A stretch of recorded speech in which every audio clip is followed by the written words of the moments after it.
Coffee with Caregivers production costs are covered by a partnership with United Healthcare and the National Foster Parent Association.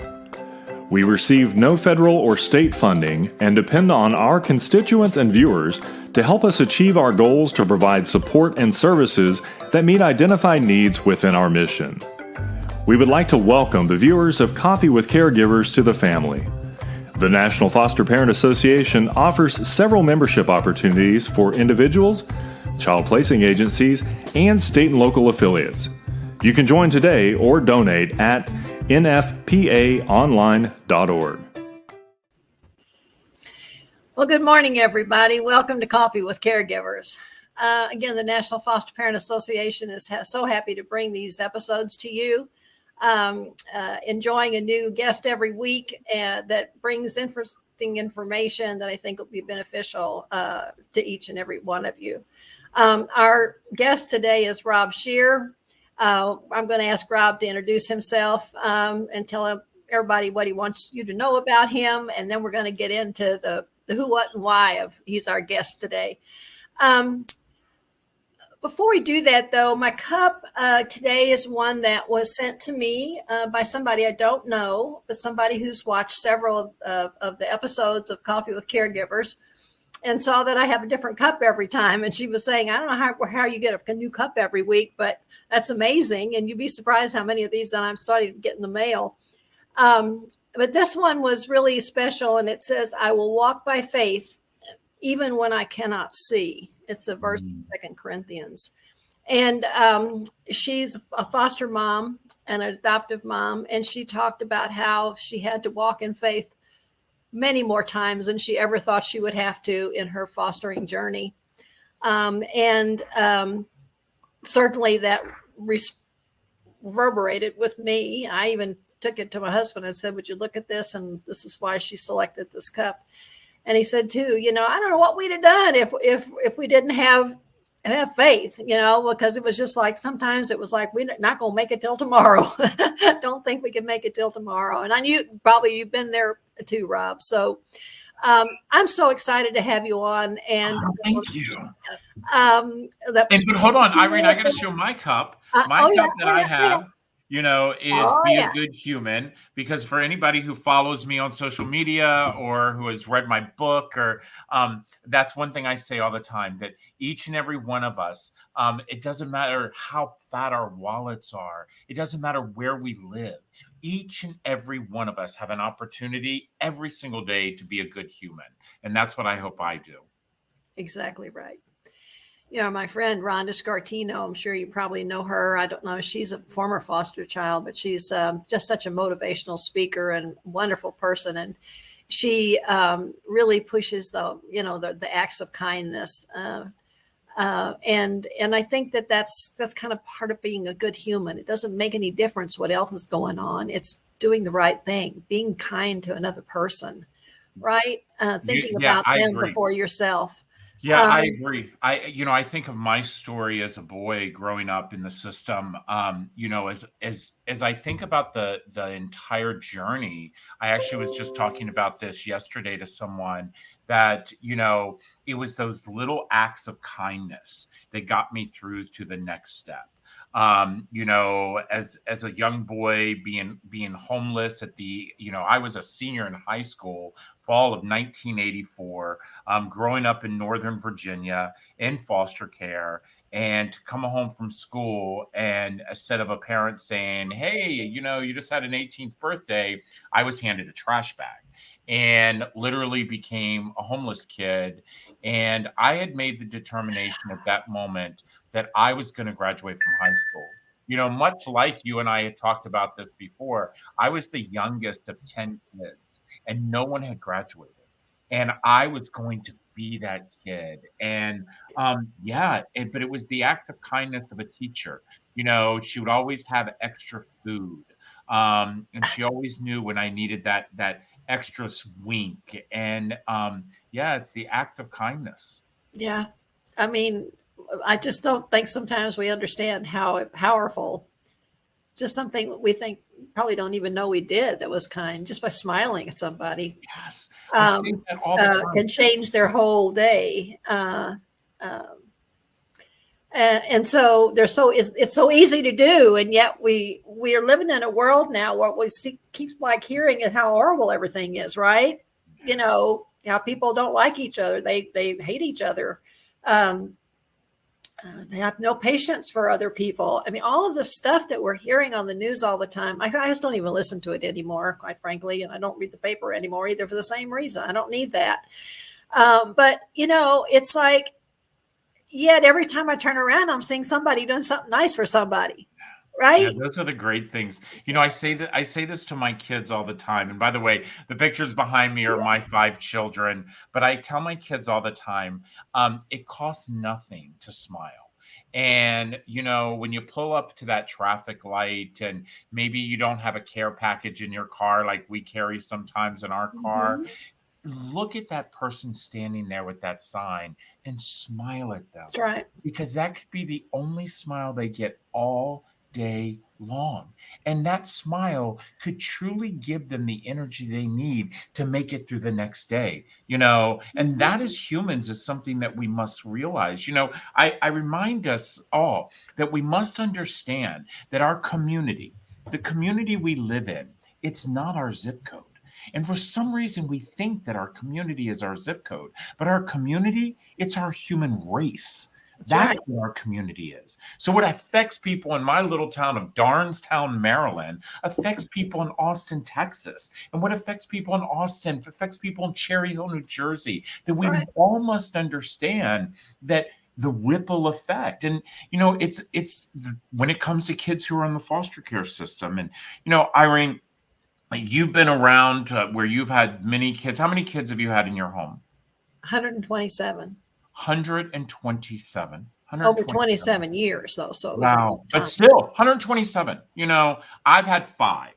And so, and I can't say I won't have any more, but we've had 5 kids. But, you know, as a public speaker, I go around the country and I talk to kids, kids who are in group homes, kids who are in the system, kids who have aged out. And the one thing that I would like to do, if anything happens with this conversation with you and I, and everyone that's watching or listening, is that we learn to change our vocabulary. And what I mean by that is, you know, there was a moment when we used to call people homeless. That person's homeless. And we realized as we spoke to people that were homeless, that it was degrading to them. It was degrading to the fact that we said, that's a homeless person. The first thing we thought about was homeless. What's homeless? You're drug addicted. You're an alcoholic. You didn't pay your bills. Yeah. That's what's happening in foster care, my friend. Yes. Because what's happening is we are saying foster child. The first thing that someone thinks about it, foster kids, are they're bad. By the way, let's all understand, kids come in the system because of choices other people made. Correct. Okay. And so if we stop with the label of foster child and we start calling them children who are experiencing foster care, children who are in foster care. Let me tell you, it's taken me years to get this vocabulary right. But what I've realized as I talk to people all over the country is that if you say the word child, kid, teenager, before you use the foster word, it literally changes the way they think of that kid. So, I mean, and it really, something as easy as let's changing our vocabulary, because at the end of the day, Irene, you and I both know this, they are kids. Right. They're kids. Right. You know, Rob, you're preaching to the choir on this one. You know, and it's a sad situation that the foster care system has continued to use language that's disrespectful in many ways to all of the people in the system, actually. You know, I worked in the disability arena for years, for probably 15, almost 20 years ago. And in the early 1980s, there was this big movement to start using what was called people first language, which is what you're talking about. So it's the person first, and then whatever situation or diagnosis they might have, if it's legit, comes next, right? Or their special need. It took and we researched this. It took 20 years from the early 80s to the early 2020, no, 2000s is when it was, to not only change the way people talked about the system, but when they wrote policies, right? When the legislators wrote law, it took 20 years to get that language changed through all the layers of people who influence the system. Yeah. So we kept saying, we can say all of it down here in our regular discussions, but if the people writing the rules and the standards and the laws and that are still using the old language, that people go back to that. Yeah. So actually in about, the early 1990s, Eileen Pasteur, I don't know if you know Eileen, just an incredible social worker, master's level social worker, teacher and university teacher, and a true advocate in foster care, who wrote Nova and Pride and all of those, right? Those are her babies. She started this talking about how words matter. Words matter. And they matter in this system. They don't only matter in the disability world. They matter in this world too. And so we needed to start using strength-based language. So why I'm so excited that you brought this up is because Eileen and one of her proteges, Ishelle Williams, are actually going to be doing a Coffee with Caregivers episode in a few weeks. And that's exactly what we're talking about, is words matter and strength-based language. And just a quickie, couple of, so when we have, let's say we have some supervisor saying to a caseworker, they'll say, how many foster homes do you have? All right, it's what we've always talked, right? It's really, how many families do you have who can meet the needs of this particular child? A home is a house. It provides shelter. It doesn't heal anybody. The healing comes from the people who live within. Yeah.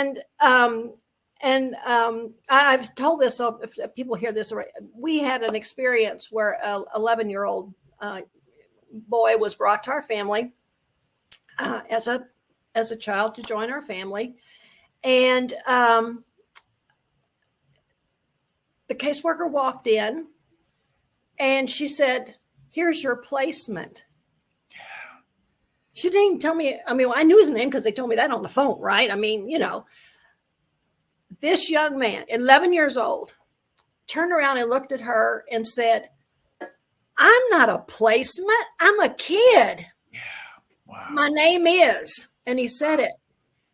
And then he turned around to me and I said, well, it's really nice to meet you. And I used his name, and the worker was standing there with her mouth hanging open. And I said, son, would you like to explain to her why you said what you said?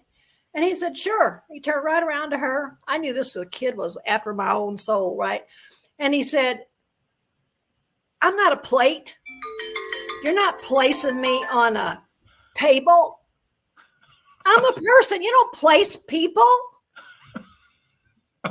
So, I got that one up close and personal, right? And that changed my outlook so clearly from that moment on. And then when I started working really closely with Eileen on this whole thing about words matter and how we talk about what happens in the system, it all fell into place. And so we've been working on this for a long time. And it's time for it to really get out there and get around. So we want to partner with you to make sure that this continues to get spread everywhere, Rob. And it has to, Irene. I'm telling you, it has to. I mean, when I hear social workers say, well, we don't have enough beds. Exactly. We need to talk about we need to find homes. We need to find families. Well, we need to find homes. We need to find families stories, but we need to find the fact that, I remember one of our sons arrived and when he came to our family, I will never forget it. Here was this little boy who we were his third placement, they said, and, prepared as they come to the front door. And the social worker literally, and I write about this in my memoir. She says, "Are you sure you want this one?" And like he was a piece of clothing. Right. Are you Like he sure didn't you have ears, want right? this one? It's like, when did we not realize that, these kids don't belong to me. They don't belong to you. They belong to us. They belong to us. They are our future. And when we see the statistics of today of how we as a society have treated these humans, only 54% graduate from high school. Let me tell you, the high school, the county I live in, if that was happening, we'd have the superintendent's head on a platter. When you see that, 30,000 kids this year are going to age out, and within 2 years, 70% will experience. Let me tell you, when I experienced homelessness, it was something that I never thought would ever happen to me.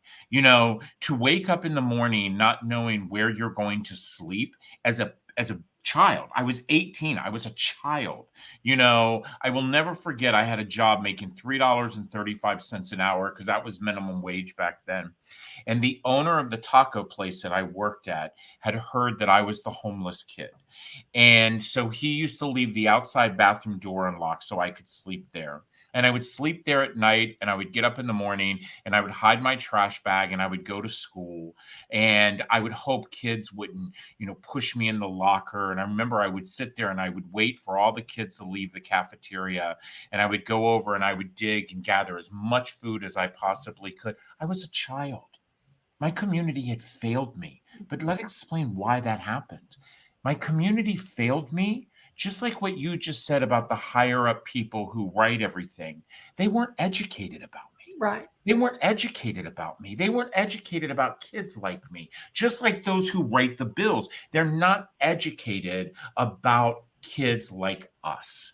And, and for me, when it comes to my nonprofit, I thought about three things, Irene. Let me tell you. As a kid from the system, my three things were following. Number one, I was going to buy a big house. And the reason I graduated from high school, I became a very successful businessman, and I never looked back. I didn't talk to people about foster care. I didn't want you to know about foster care because I knew that if you said the F word, you would look at me differently because I saw it happen to me from the entire time I experienced being in the system. So instead, I became a very successful businessman. I bought a big house in DC, and I bought it because I wanted you to walk by. And I wanted you to stop, and I wanted you to stare, and I wanted you to say, whoever lives in that house, they are successful. Then I bought a really expensive car. I bought two. Why? Because when I pulled up to the stoplight, I wanted you to look at me. I wanted you to say, whoever is driving that car is successful. And then I filled my bank account so fat I could take you all to Disney World because my community taught me. My community taught me that that's what it was about, that it was about my house, my money, and what I had, instead of being proud of who I was. And then my babies arrived. And when my kids started arriving in my home carrying trash bags, I thought, how can this be? How can we be in a system that say we care so much about children that we still allow them to carry trash bags? And I remember a social worker saying to me in DC, she said, what should they carry? I said, how about a little dignity? That weighed heavy on my heart. But at that time, I was all of a sudden a dad of 4 kids within a matter of 3 months and 3 in diapers. And so we were living life. And then 9 years ago, I was sitting at my desk, and I'll never forget the day. We actually just celebrated the 9-year anniversary, but my husband walked into my office. I had an office on the East Coast and the West Coast, and my kids were very privileged, and they went to the best schools and wore the best clothes. And my husband said, okay, are we ready for the toy drive?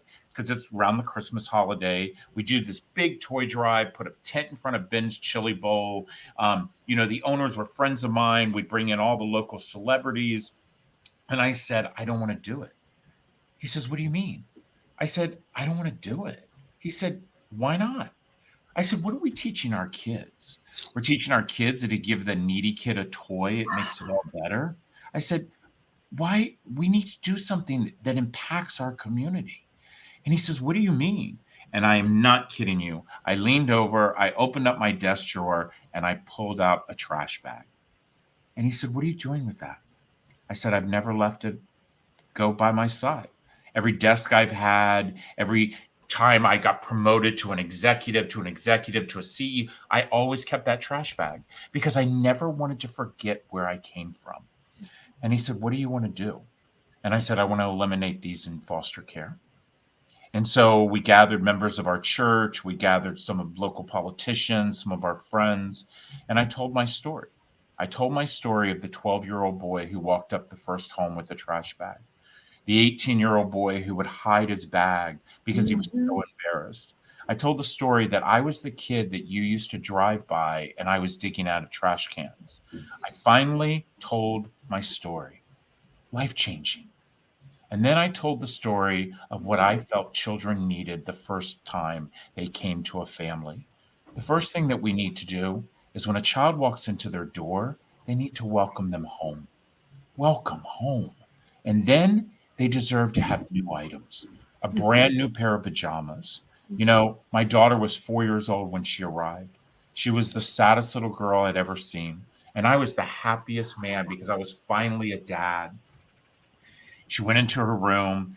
There laying on the bed were three nightgowns, and she picked one of them up and she pulled the tag off and she smiled. And I said, "Amaya, why are you smiling?" And she said, "Mr. Rob, I've never owned a new nightgown before." We were her third placement. It's not acceptable. Every child needs their own lotion, their own shampoo, their own conditioner, and their own bar of soap. Yep. And if your listeners listen to this and they watch this, if you do not think a bar of soap is that important, the next time you go to a hotel, ask for a bar of soap from the people before you. Get in the shower and use it. You won't. It's No, called dignity. I that's want to right. make sure that every child gets their own toothbrush and toothpaste. And I tell people all the time, my teeth are beautiful, but they cost me an arm and a leg because nobody bothered to stop to give me a Right. toothbrush and teach me good hygiene. Every child gets an activity. Every child gets a book. I believe that educating a child's mind educates all of our future. That's right. And then every kid gets a stuffy and then a blanket. See, my son Grayson was 6 years old when we started to pack our first case. He was 2 when he arrived. His mother was 12. He came into the system with bleeding of the brain, shaken baby syndrome, and 3 broken ribs. And at the age of 6, he looked at me and said, "Daddy, we must put a blankie in every single case." I said, "Grayson, you know these kids are not cold." He said, "I know, Daddy, but every time they wrap themselves up in their blankie, they know we love them." See, that was exactly right. Hmm. That's what we all want. We want to be loved. We want to know we matter. Right. And it made me realize those 3 important things that my community had taught me, my house, my car, my money, that wasn't important at all. The most important thing was my legacy, my children, and the fact of my dash. See, I remind people all the time, there's a poem about it. Yes, there You're is. rich or poor or black or white, gay or straight, male or female, every single one of us will be given the same exact thing. Walk through your graveyards. You see it. That's The right. year you're born, your dash, and the year you die. That's right. I tell my children I want my dash to shine. I want my dash to be so bright that they said my dad didn't talk about it, but he did it. And That's right. so I gave up my career. I gave up, being that banker. I get rid of all those expensive cars. And now I do what I feel I was supposed to do.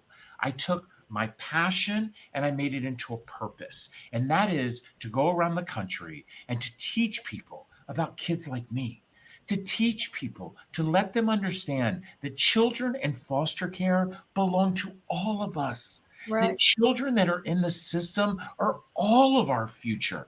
And by the way, you don't take care of them today, don't worry. you'll take care of them tomorrow. Because the only thing that we have done with this shattered system, and by the way, my friend, it is not broke, it is shattered, is that we take kids from the system to the penitentiary, to the system to the penitentiary. It's got to stop. Yeah. Got to stop. Yeah.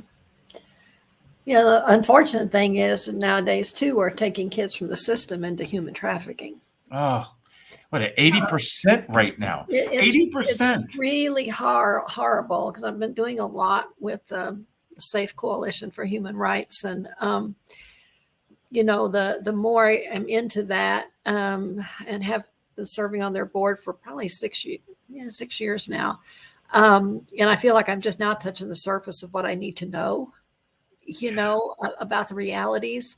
But the number of kids who were in foster care, who exited foster care for whatever reason, who ran from foster care many times, are many of the girls and boys that are being identified and rescued. And it's just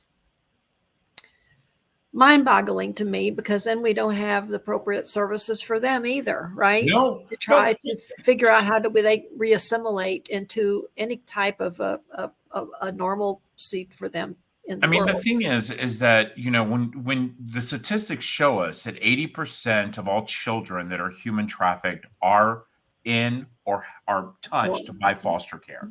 So the problem is that I've never been able to figure out, you can spend $80 billion to build a jet, but you cannot invest in what our future is tomorrow. And that is our children. We don't seem to protect them. And by the way, as a foster parent, foster care is not the answer. It's not the answer. Okay? It is not the answer. Understanding that we have 64% of children come into the system because of the word neglect. Yes. Okay? The word neglect. That word is different in every single state and every single county. And the sad part is that the neglect is because of the failure of us. An example is, there's been a time, and again, I am not ever going to preach anybody's faith. I have my faith. I teach my children. We attend a church. But what I do know is that what we have done as a community, by separation of our churches and our state, where, if Mrs. Johnson down the street's husband lost their job, and they could not afford to put milk and food on the table, the community came together and lifted Mrs. Johnson. Instead, what happens, from a society point, if Mrs. Johnson is a woman who is of color, or a woman that is in a certain low income bracket, or a woman who has, 3 or 4 kids from 3 or 4 husbands, they take that child because she is neglectful. No. What she needs is us to wrap our arms around her, pick her up, and get her back on her feet. Right. There's a big difference between neglect and intentional neglect, right? Yes. If you get poverty-related neglect, that's not intentional. That's situational. And you're right. If you don't have a network built around you, or a community who has those kind of supports, then where do you go? Well, the school reports you or for your kids because they coming without food or whatever. They're coming in because they're dirty, because the water's been turned off. Whatever the situations are. Well, Irene, look at the fact that in our country, and I guarantee you the majority of your listeners don't even know this. In our country, you are not allowed to have food stamps and buy soap. You are not allowed to buy a bar of soap if you are on food stamps with the food stamps. So already we're teaching personal hygiene is not necessary, and so Johnny comes to school because he hasn't looked like he's bathed, because mom's taken everything she can to put food on the table, but we don't allow them to buy a bar of soap. What kind of country are we? Yeah. Again, it's those people oftentimes who are writing the rules who, probably, obviously, it appears to haven't had the opportunity to experience life as many other people have experienced, right? Yeah. I often wonder as I was growing up, I mean, I was raised on a farm, my grandparents' farm. My mom and daddy came home from serving in World War II, and they married, and he had nothing, right? I mean, but his parents had a farm. And so my grandparents said, there's an old chicken coop out there. It's got a floor in it. It's got a roof. You want to turn that into a 1-room home, do that. Daddy did that. And I was raised in that one room till I was 8 years old. And my brother was a little younger before we added another room. Right.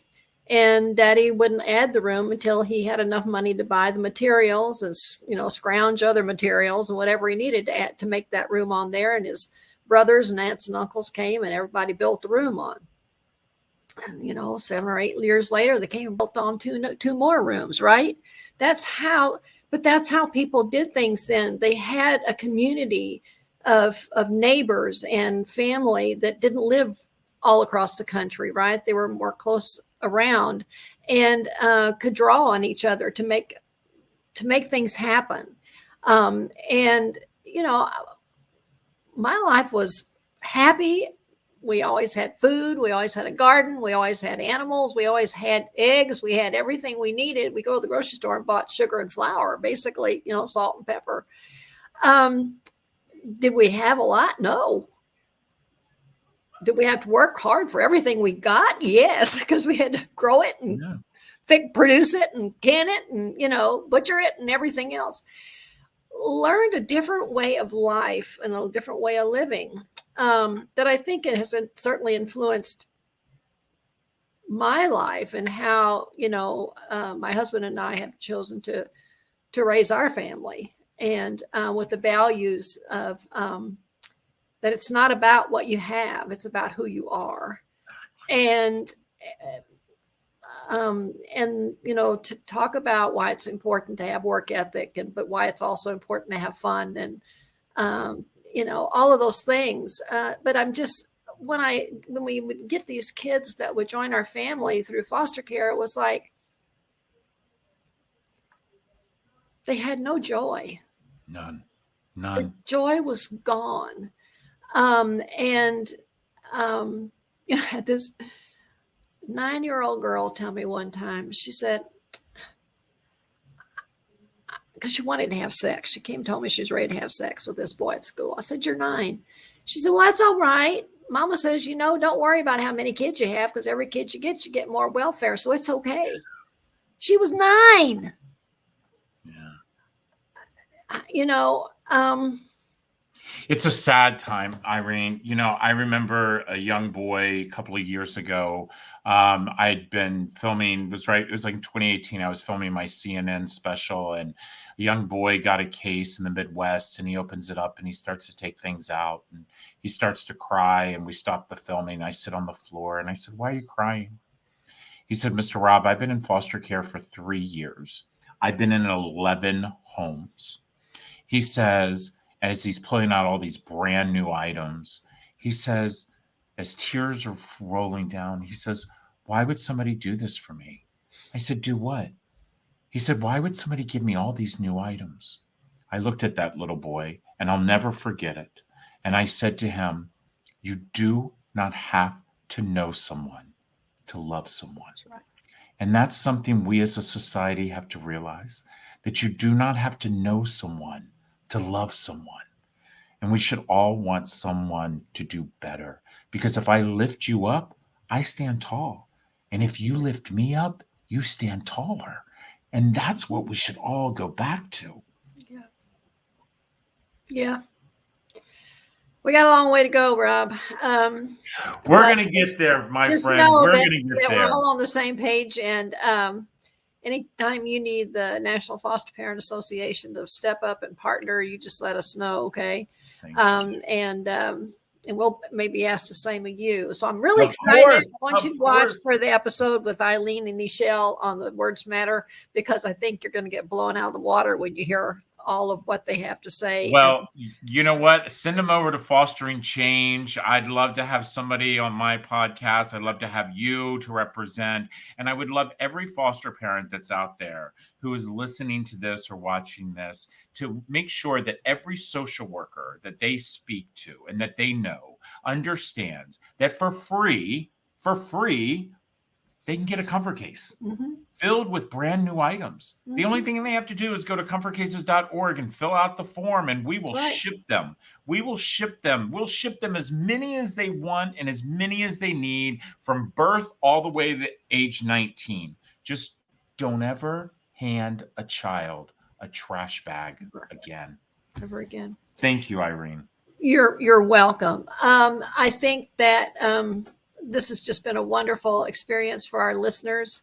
Again, Comfort Cases is a tremendous program. I want y'all to, Google Rob, because he's a CNN hero. I mean, he did a TED Talk of all things. I mean, my goodness. You're just such a champion for children and for their caregivers as well. And we really appreciate that. So, your leadership is vital in this world of foster care. And we're here to support you. And I'm sure that the new executive director of NFPA that'll start by the first of the year will be excited. I'll try to do a introduction. Awesome. To you if it's somebody that you don't know. And so that y'all can have a connection and keep the conversation going. Okay. You know what? We bring about change by talking, and that's the most important. We've got to talk about it. Thank you, Irene. Take care. Thank you. All right. Thanks, everybody. It's good seeing you this week, and we'll see you next week. Bye-bye. This episode is brought to you in partnership with our friends at United Healthcare. For more information about United Healthcare, please visit www.uhc.com.